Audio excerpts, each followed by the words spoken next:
Inovasi Nasi Kuning Abon, pelayanan terintegrasi anak stunting dan gizi buruk di Puskesmas Jepon. Latar belakang: anak bebas gizi buruk dan stunting merupakan salah satu tujuan program nasional kesehatan di Indonesia. Balita dengan gizi buruk dan stunting mempunyai dampak jangka pendek dan panjang berupa gangguan tumbuh kembang termasuk gangguan fungsi kognitif, kesakitan, risiko penyakit degeneratif di kemudian hari dan kematian. Dengan latar belakang ini, Puskesmas Jepon membuat inovasi Nasi Kuning Abon, pelayanan terintegrasi anak stunting dan gizi buruk di Puskesmas Jepon. Penjaringan ide menjangkau balita sejak dini, melibatkan kader dan masyarakat, pelayanan medis dan gizi dilakukan secara terpadu, pemantauan berkelanjutan, mempercepat pemulihan serta mencegah stunting dan gizi buruk berulang.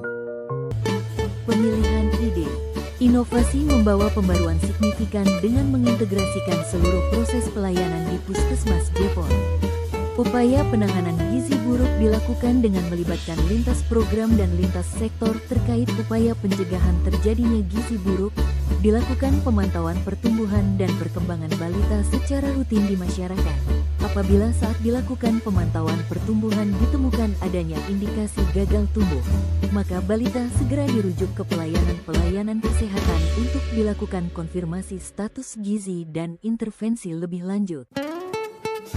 Manfaat: pemerintah daerah meningkatkan cakupan pelayanan perawatan gizi buruk dan stunting. Puskesmas Jepon mendeteksi dini balita gizi buruk dan stunting lebih cepat melalui posyandu, sehingga balita dengan gangguan pertumbuhan perkembangan bisa segera mendapat penanganan secara terintegrasi. Masyarakat memudahkan kader posyandu untuk merujuk balita dengan gangguan pertumbuhan dan perkembangan. Balita dan orang tua gangguan pertumbuhan dan perkembangan segera mendapat pelayanan kesehatan yang terintegrasi. Dampak intervensi: peningkatan status gizi.